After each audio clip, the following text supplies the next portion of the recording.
Hello everyone, I am Tacit and I'm going to be going over the Gems of War event objectives for the Blurred Lines event, in which the Lion of Yao Guai is added to the game. So this week is a pretty tame week, with the biggest two things being able to be summarized pretty quickly.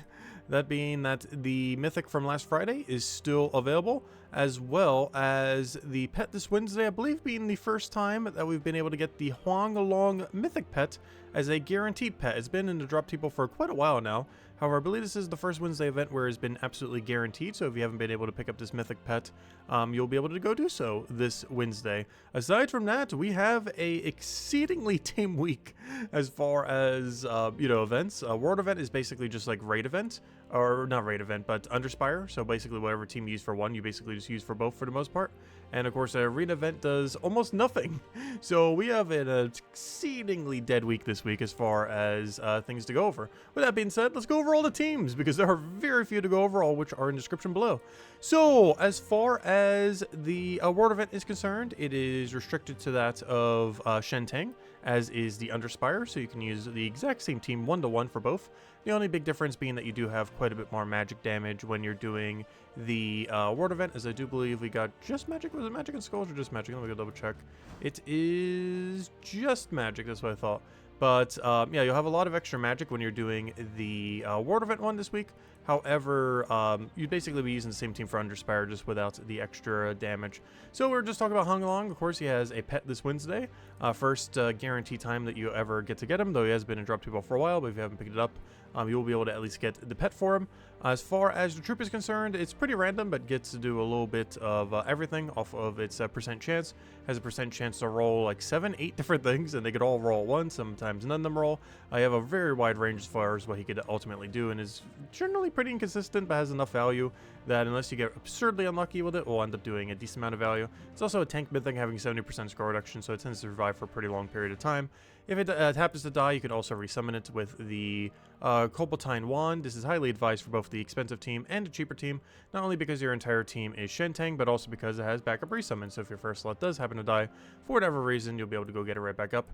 Yao Guai, strongest legends pretty much from the place, and dealing a bunch of damage and ends up skilling over time, and has a decent chance of extra turning, which you can already see beforehand as it converts all purple to red, so as long as you have alignment, you will guarantee go and get extra turn to him, as well as feeding red back into him and anything else on your team that happens to use red, which is why we're also using tame. It ends up having a little bit of stun, but also just has a decent amount of damage. It also gets to do double if its attack is higher, though generally in higher game modes this will not be applying, but still has backup resummon, so if you don't end up getting all the resummon that you need off your wand, you'll end up getting it off of Tanya. So he's mostly just being used for his little bit of damage pressure, while also having a up to triple stun. As far as the lower rarity team, we are using one that is slightly higher. However, he is in the event key drop table. This was from one of the holiday events, I believe, one like the 2-week-long holiday event things. We end up getting this little guy. Ends up creating a bunch of red and yellow gems, while also having a pretty standard AoE, as well as gaining enchant whenever he takes a yellow. Ends up working out pretty good, especially in synergy with Huanglong, which is something you get for free just for completing out the kingdom. And if you haven't gotten Huanglong in the past, you can just simply event key for him this week and end up getting him through that. Cobalt Wand, of course, in Soulforge, so you can end up just crafting that and having it as a backup for in case your first slot dies. And while Diviner is not particularly tanky, it does get to transform all of a color to yellow, while having a bunch of useful additional support effects that you can end up getting from it. But you're mostly using it to feed your Huanglong and Huanglong as your two main damage sources. And if it happens to get enchant, you also get a little bit of extra boost ratio off your Huanglong, as it does have boost ratio based on how many enchanted allies you have, which also, of course, give you a bunch of mana accumulation. As far as the Laraz's Lair, this is the faction event for this Tuesday and consists of a yellow-purple restriction. Though, of course, in Underspire, you are allowed to use any colored weapon, as well as every colored weapon, in the case of Wand of Stars. But for this team, we're just using a double Queen Zachi. I'm using a Storm Caller just so we have Perpetual Yellow Storm, though you can simply just start with a Storm and try to win quick enough, or offset it with a different troop and only have one Queen Zachi and have something else to set the Storm, like a Harpy Mage or any other way that you want to go about it. But she does a bunch of consistent damage, and if there's a Storm in play, ends up doing a bunch of additional explodes, while also having a little bit of backup summon if your team does happen to end up dying, but mostly just using that for its very perpetual damage. And for a higher rarity range, we do have access to Leprechaun Thrall, so if you do want to go any kind of team with that with insta-kill, with Zolgoth and anything else, you can end up doing so. However, this time around, figure just show pretty standard Stellar quick kill team. You can also do the same thing with the Pharaoh Kafru as well. this week. Both the restrictions end up working if you're just looking to make a super quick kill Stellarex or whatever your best damage source is in this kind of context. And worst comes to worst, just throw and Leprechaun together, put your best damage source there, and you'll be good to go. And should be pretty straightforward as far as options for that restriction, as we have a lot of mana accumulation options this time around. As far as the Pure Faction team is concerned, this one is very luck-based. The whole gimmick of this faction is that they all have a very inconsistent ability, and even with the 5th faction troop, it is still just as inconsistent as far as what they end up doing, and they all have 3 different options that they can end up randomly doing as far as every single one of their casts.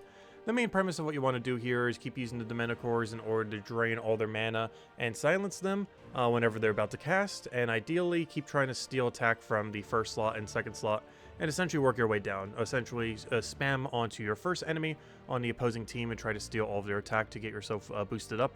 And then as enemies on the opposing team are starting to get mana, you have a 66% chance that you're going to be able to stop them with the mana drain and silence.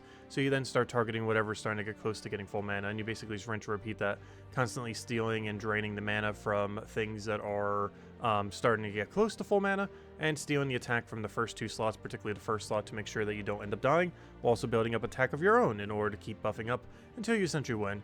The Chaos Hound is mostly just for skull spamming once you do get it rolling, though worst comes to worst, it also has resummon, so if you do end up losing one, you will end up having a backup resummon. And the Raz is mostly just here for its storm and a little bit of chip damage. Also has a pretty wide range of things they could do, but you're mostly just having it here for the singular copy, for that little bit of extra magic link and everything. You can even almost go the other way around and go with just one Dementor, but generally you want to double up in case it does end up ultimately dying, and just a little bit of extra safety to have like a backup silence, because of course sometimes he gets really lucky / unlucky in that even though he has a 66% chance of mana drain and silence, and you normally want him stealing attack early on, sometimes he just keeps going and doing the mana drain, or when you need him to go and do a mana drain, ends up not doing the mana drain like 2 or 3 times in a row, so having a second one that can kind of pick up the slack if the first one keeps failing is nice to have, just in case you do get bad RNG. But it's a very, very luck-based Pure Faction, but as soon as you build up, you're pretty much just good to go. He eventually builds up enough attack where you just kind of auto-win, and just go from there. And the only other team we have, since we don't have Arena or anything, is the Monk class event. So for this, unfortunately, we don't have any links, we don't have any Empower, so for this, we're just running any yellow weapon, using Diviner, try to feed it up a little bit, until Leo just is a little bit of backup mana accumulation, as you keep feeding that into your Dawnbringer or any yellow weapon that you have as well. So pretty heavy, just use whatever your best yellow AoE weapon is, either Dancing Daggers, Dawnbringer, or anything else that you want to use that can hit all enemies, and you should be good to go. Dawnbringer, of course, being the ideal option as far as options are concerned. So, other things we have going on. As far as this Tuesday, as we mentioned, we have the faction event going on for the Laraz's lair, the yellow-purple restriction. As we mentioned, this Wednesday event is, I believe, the first time that the Huanglong mythic troop has been available as a guaranteed Wednesday event. Has been available for quite a while now, but this is the first, I'm pretty sure, guaranteed Wednesday. So if you haven't picked it up within the last year or whenever it was end up adding, well, now's your chance to do so this Wednesday. Of course, even if you don't have the mythic, it'll still apply to it whenever you do end up eventually getting it. This Thursday, we have the class event for Monk Hero class. Overall, decent hero class. Very situational. Used probably more so for Guild War, if Guild War ever comes around the next month. That is the next update, it seems. Next big update should be Guild War, so maybe we'll find its place into teams again, because in most metas in the game right now, it doesn't really get used, or in PvP or anything like that. It does gain a lot of extra mana every single time you end up taking an extra turn, but I believe it doesn't have a half mana start.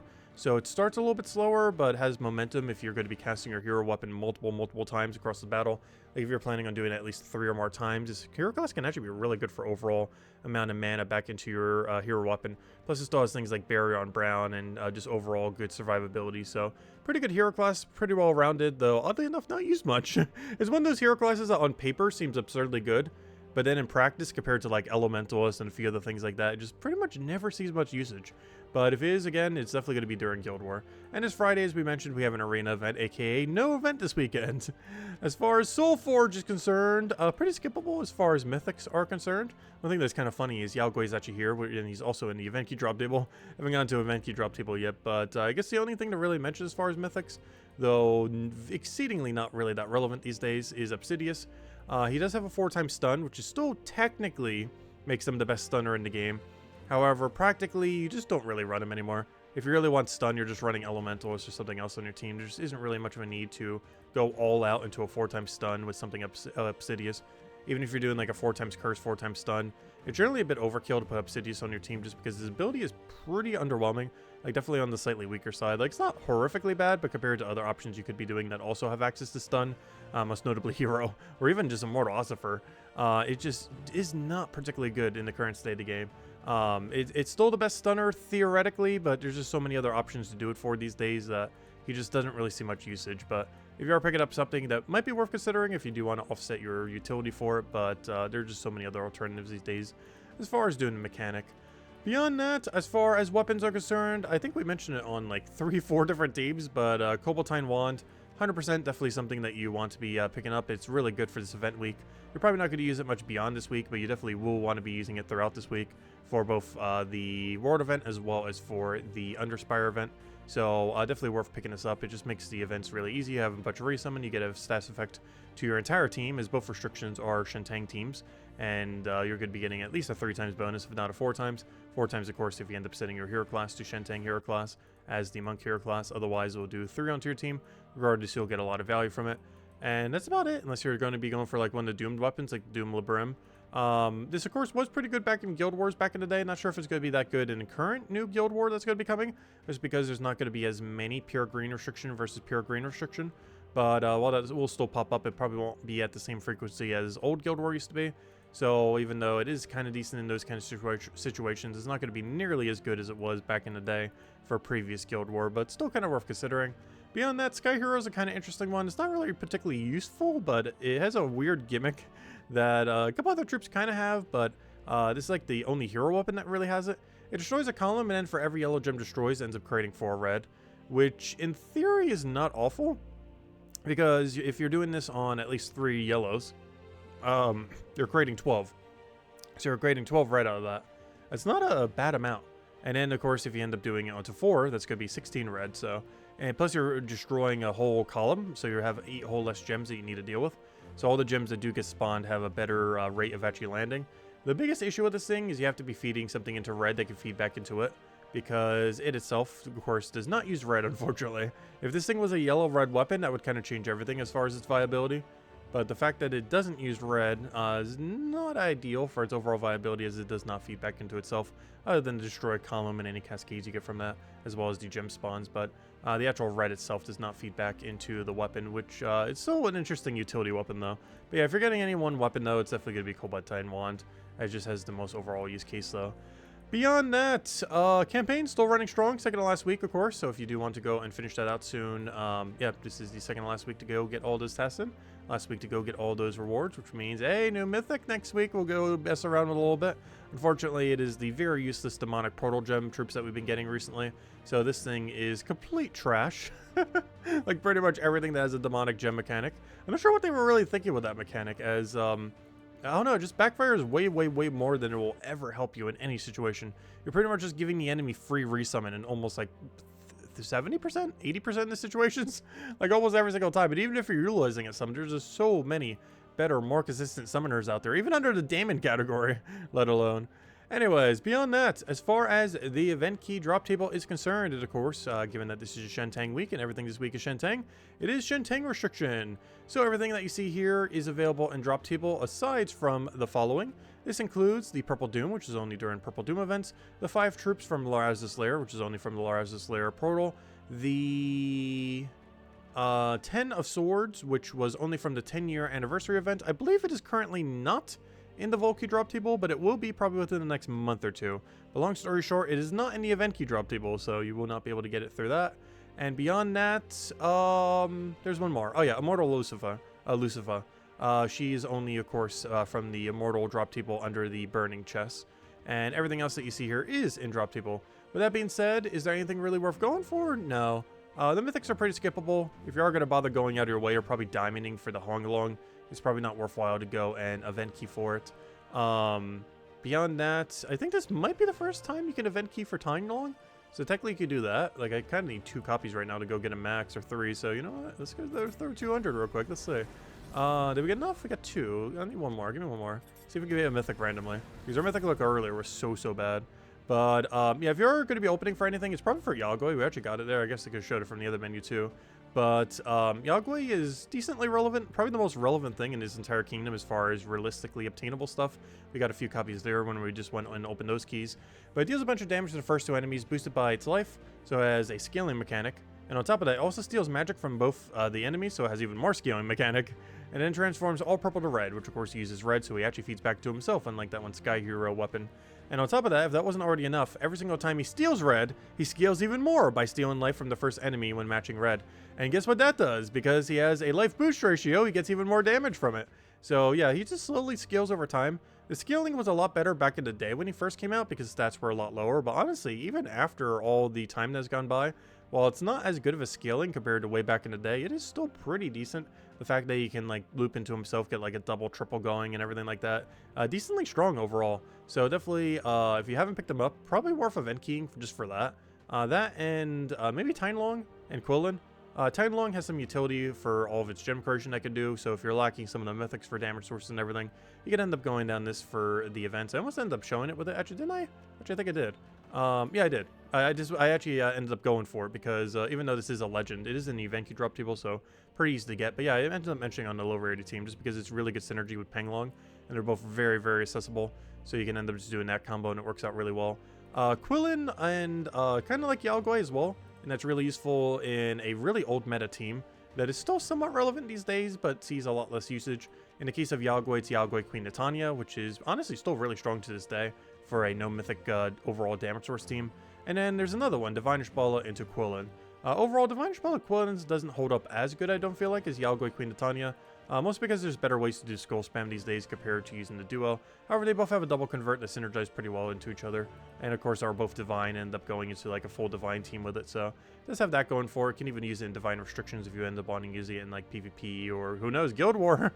If that ends up coming up, because we don't know really what all the restrictions will be, but I feel like we're going to get some crazy ones as well as ones that seem pretty standard, like, you know, like troop types and stuff like that. So we'll have to wait and see as far as some of them. So always nice to bolster up some of the like synergies, and this is definitely really good in that Divine Ishbala Quillen kind of synergy into the 4x divine kind of skull spam kind of angle. So ends up working out pretty well for that. Oddly enough, not as good of a synergy with all the dragons in its own kingdom. For whatever reason, it doesn't really have synergy with all the dragons, but has synergy with like divines, if nothing else. That's issue that a lot of things in this kingdom have. In that they also have like a bunch of Urskas, but of course this isn't an Urska kingdom, so they have almost like no Urska synergy. Also, the you may have noticed with the monk team, the monk team ended up only using elves, and the reason for this is the hero class is a elf.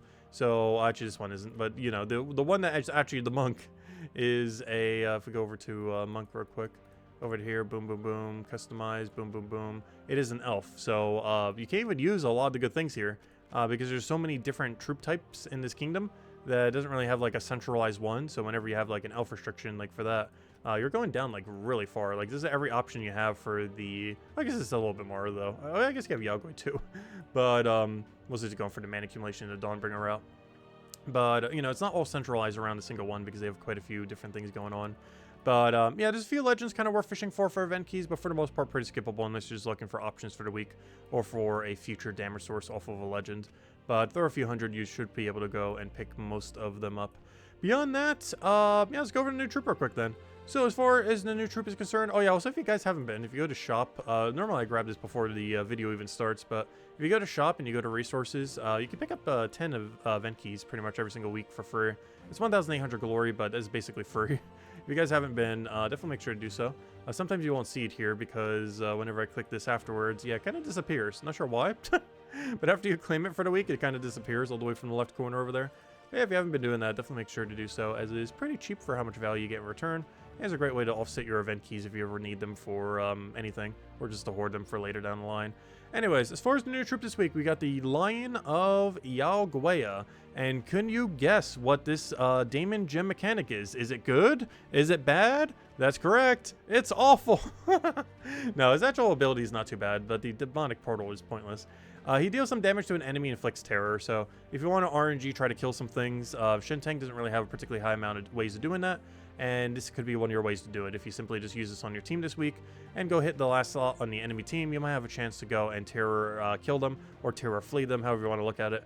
But basically, it gets their troop and gets it off the board. So one less thing you have to deal with if it ends up triggering. Overall, it's very absurdly luck-based, but if you do want like that insta-kill kind of mechanic kind of thing, This kingdom is missing quite a bit of it, so it's one way to kind of do it if you're looking for it. If you feel like you have no damage sources at all, you can end up running like, 2 of them, 3 of them, just try doing that one at a time, assuming the enemy team does not have any immune to terror. Beyond that, also gets to create one portal gem, or one portal gem for each Daemon ally, which of course will just give the enemy ways to summon Daemons, which will defeat the whole point of you even trying to insta-kill them in the first place. Oh gosh, what is this demonic portal gem? I don't understand this. I'm so glad that this event's almost over in 2 weeks, or this week and the next week, because this has been probably the second worst power gem I think we've ever had. The worst one being Terror. I mean, not Terror, whatever that one was. The, what was it? No, why do I forget what it was called? The little wolf skull. It was the Transform. Why did I forget? Why did I forget what the thing is? The Lycanthropy. The Lycanthropy gem. The Lycanthropy gem was the absolute worst. Just because it was so annoying because your whole team would just randomly get converted into beasts. This is annoying because the enemy just keeps summoning free Daemons. And of course, they fall from the sky, so even if you're not using something that's related to it, just so many random summons, and almost always is for the enemy team that's gaining the benefit from it, not your own. But yeah, I would say this has been the second most annoying power gem to have ever existed in any season so far, only to be outdone with Lycanthropy. But yeah, it will be over in 2 weeks though, and then we'll be 3 weeks from now in the new season. And of course, he does have some Fire Link, but overall, just not really worth using in that regard. And I guess you actually, oh, never mind. I was gonna say, why didn't I use this for the faction team, or not the faction team, the monk event team? But yeah, he's not an elf, so you can't actually use him for his red link. So you can't use him to defeat a Dawnbringer or that fire sword or something like that. As unfortunately, he's not an elf. Also, a bunch of things have 20% this week based on being a beast in this kingdom. And there are so few beasts in this kingdom, so almost none of them end up getting the 20% bonus.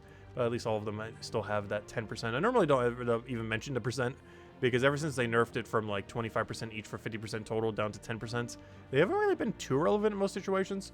I guess if you're trying to plan it around a guild war or something like that, could be a little bit more beneficial. But for most general play, the 10-20% really makes a pretty small impact as far as the overall amount of stats. But if you ever do want to utilize them, there are sometimes weeks where they can be okay. But for the most part, it's just 10% for most of Shentang, as only the beasts in there end up having that 20% this week. But anyways, guys, as we mentioned, yeah, pretty tame week this week. If you still have any other questions, feel free to leave in the comment section below. All the teams we went over are also in description and pinned comment if you want to go and copy paste any of them. And I hope you all have a wonderful, wonderful week. Goodbye, everyone, and thanks for watching.